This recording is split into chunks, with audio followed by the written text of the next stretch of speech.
नमस्कार दोस्तों, मैं जीवन नरवरिया। मेरे इस YouTube चैनल जय विद स्टडी में आपका बहुत बहुत स्वागत है। दोस्तों, हमने प्राचीन इतिहास में हड़प्पा सभ्यता कंप्लीट कर लिया है, वैदिक काल कंप्लीट कर लिया। उसके बाद हमने बौद्ध धर्म और जैन धर्म देखा। पिछले लेक्चर में जैन धर्म कंप्लीट हो गया। आज हम भागवत धर्म के बारे में चर्चा करेंगे। आइए देखते हैं भागवत धर्म। ये 13 लेक्चर है। इससे पहले हम 12 लेक्चर कंप्लीट कर चुके हैं। तो अगर आपने वो लेक्चर नहीं देखे तो डिस्क्रिप्शन बॉक्स में उनकी लिंक दे रखी है, तो वहां जाके पहले आप उन लेक्चर्स को पढ़ लीजिए, उसके बाद इस लेक्चर को देखिए, ताकि आपको ये प्राचीन इतिहास का लेक्चर अच्छे से समझ में आ जाए।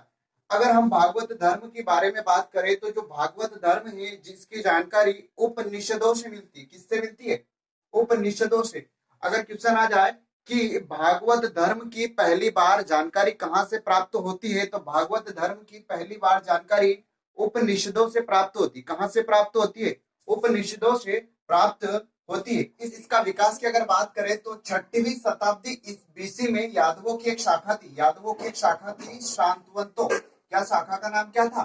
शांतवंतो। शांतवंतो शाखा से इसका विकास हुआ था। तो याद रखिए, इस धर्म का विकास 6वीं शताब्दी बीसी में यादवों की एक शाखा थी शांतवंतो, जिससे हुआ था, जो कि मथुरा में रहते थे। कहां पर रहते थे? मथुरा में रहते थे। यादवों की शाखा थी शांतवंतो, जो कि कहां निवास करते थे? मथुरा के आसपास निवास करते थे, जिससे इसका विकास हुआ था। इस धर्म के संस्थापक की अगर हम बात करें तो इस धर्म के, भागवत धर्म के संस्थापक श्री कृष्ण थे। कौन थे? श्री कृष्ण थे। भागवत धर्म के संस्थापक कौन थे? श्री कृष्ण थे। सर्वप्रथम एक उपनिषद था जिसका नाम था छांदोग्य उपनिषद। क्या नाम था? छांदोग्य उपनिषद में श्री कृष्ण को देवकी का पुत्र बताया। क्वेश्चन आ चुका है कि श्री कृष्ण को देवकी का पुत्र किस उपनिषद में बताया गया है? तो छांदोग्य उपनिषद में श्री कृष्ण को देवकी का क्या बताया गया? पुत्र बताया। बहुत इंपॉर्टेंट क्वेश्चन है। ठीक है, छांदोग्य उपनिषद में श्री कृष्ण को देवकी का पुत्र बताया। उसके बाद भागवत धर्म जो है, इसी को आगे जाकर वैष्णव धर्म कहा गया। क्या कहा गया? भागवत धर्म को ही आगे जाके वैष्णव धर्म कहा गया। मतलब वैष्णव धर्म और भागवत धर्म दोनों एक ही। यहाँ पर हम चाहे तो ऑब्लिक लगा के इसे वैष्णव धर्म भी कह सकते हैं। क्या कर सकते हैं? वैष्णव धर्म भी कह सकते हैं, क्योंकि आगे जाके इसी धर्म का वैष्णव धर्म नाम परिवर्तित हो गया। उसके बाद ये जो भागवत धर्म है, इसका प्रमुख बिंदु, मेन इसका उद्देश्य या मेन ये क्या कहना चाहता है? तो ये अवतारवाद को बताना चाहता है। किसको बताना चाहता है? अवतारवाद को। तो याद रखिए, भागवत धर्म जो है, ये इसका मुख्य बिंदु अवतारवाद है। कौन है? अवतारवाद है। इसके बाद दक्षिण भारत में जो भागवत धर्म के पुजारी थे या भागवत धर्म के संत थे, उनके माध्यम से इसका प्रचार हुआ। इनका नाम था अलवार। क्या नाम था? अलवार। अलवार संत। तो क्वेश्चन आता है कि अलवार संतों का संबंध किस धर्म से है? तो भागवत धर्म से या फिर वैष्णव धर्म से, जो कहां पर निवास करते? दक्षिण भारत में। ये क्वेश्चन भी आ चुका है कि अलवार और नैनार, एक होता है नैनार जो कि शैव धर्म से संबंधित होते हैं, जो भगवान शिव से संबंधित है। आगे हम पढ़ेंगे शैव धर्म, तो उसमें नैनार आएंगे। कौन आएंगे? नैनार। और अलवार अगर आता है तो वो वैष्णव धर्म या भागवत धर्म से संबंधित है। तो क्वेश्चन आ जाता है अलवार कौन है? तो अलवार दक्षिण भारत में भागवत धर्म के या वैष्णव धर्म के संत थे, जिन्होंने क्या करा? इस भागवत धर्म का प्रचार प्रसार किया। तो याद रखिएगा अलवार। ठीक है, अगला है यूनानी एक शासक था हेलियोडोरस। क्या नाम था उसका? हेलियोडोरस ने विदिशा में एक गरुड़ स्तंभ का स्थापना की। क्या की? हेलियोडोरस नाम का एक शासक था जिसने विदिशा में गरुड़ स्तंभ की स्थापना की, जो कि भागवत धर्म से संबंधित है। किस धर्म से संबंधित है? अगर क्वेश्चन आ जाता है कि गरुड़ स्तंभ का संबंध किस धर्म से है, तो भागवत धर्म से या फिर वैष्णव धर्म से। गरुड़ स्तंभ का निर्माण किसने कराया? तो हेलियोडोरस ने कराया। किसने कराया? हेलियोडोरस ने। और ये गरुड़ स्तंभ कहां पर है? या विदिशा में। कहां पर है?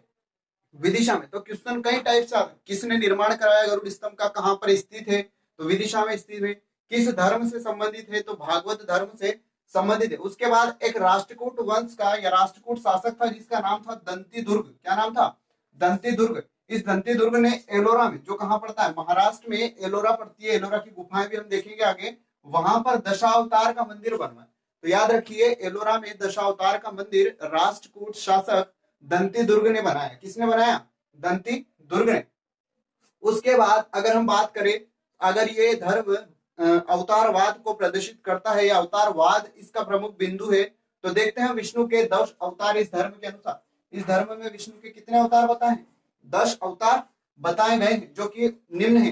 फर्स्ट है मत्स्य अवतार, पहला ही अवतार है मत्स्य अवतार। उसके बाद दूसरा है परशुराम, दूसरा कूर्मा अवतार है। कौन सा अवतार है? कूर्मा अवतार। तीसरा है वराह अवतार, जिसको सुअर का रूप माना जाता है, वराह अवतार। पहला था मत्स्य अवतार, दूसरा कूर्मा अवतार, तीसरा है वराह अवतार। उसके बाद अगला चौथा है नरसिंह अवतार। कौन सा अवतार? नरसिंह अवतार। उसके बाद वामन अवतार, पांचवा वामन और अवतार।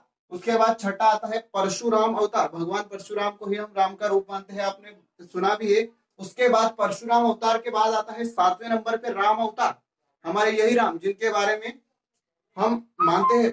उसके बाद श्री कृष्ण अवतार। कौन सा अवतार? श्री राम के बाद आता है श्री कृष्ण अवतार 8वें नंबर पर। उसके बाद 9वें अवतार बुद्ध अवतार।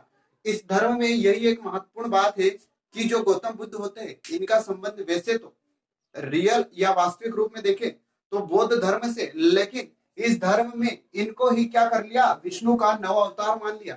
गौतम बुद्ध को ही, या भगवान बुद्ध अब उनको हम कह सकते हैं, तो गौतम बुद्ध विष्णु का नवा अवतार माना गया। कौन सा अवतार?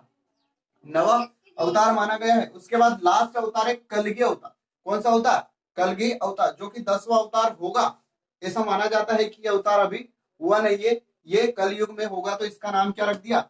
कलगी अवतार। और यही विष्णु का क्या है? अंतिम अवतार है। क्या है? अंतिम अवतार। तो ये विष्णु के 10 अवतार हमने देखे।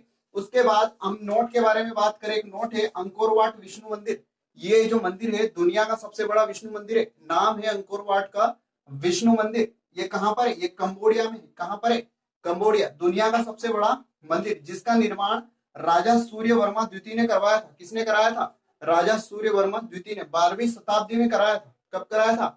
12वीं शताब्दी में। तो क्वेश्चन आ जाए कि दुनिया का सबसे बड़ा विष्णु मंदिर कौन सा है, तो अंकोर वाट का विष्णु मंदिर है, जिसका निर्माण राजा सूर्य वर्मा द्वितीय ने करवाया था। कब कराया था? 12वीं शताब्दी में करवाया था। तो ये प्रमुख प्रमुख बिंदु हुए हमारे भागवत धर्म से। इससे ज्यादा क्वेश्चन कभी नहीं पूछा जाएगा, और अगर पूछे जाएंगे तो आगे हम इतिहास में जैसे जैसे आगे बढ़ेंगे तो ये धर्म धीरे धीरे कवर होता जाएगा। तो ये आज का जो वीडियो है, आप इसको अच्छे से देख लीजिए एक या दो बार, ताकि आपको सही से याद हो जाए। और मेरा ये आज का वीडियो आपको कैसा लगा कमेंट करके जरूर बताइएगा। अगर आपको नोटिफिकेशन नहीं मिलता है दोस्तों, तो आप बेल आइकन पे जरूर क्लिक करें, और मेरे चैनल को शेयर, सब्सक्राइब और लाइक और कमेंट जरूर करिए, ताकि मुझे पता चले कि मैं किस टाइप से पढ़ा रहा हूँ। आप कमेंट करके जरूर बताया करो। अगर कुछ दिक्कत हो तो आप कमेंट करके बताइए कि सर ये सुधार करिए आप, तब जाके हम सब मिलके इस चैनल को आगे ले जा पाएंगे। इसी के साथ मैं विदा लेता हूँ। जय हिंद, जय भारत।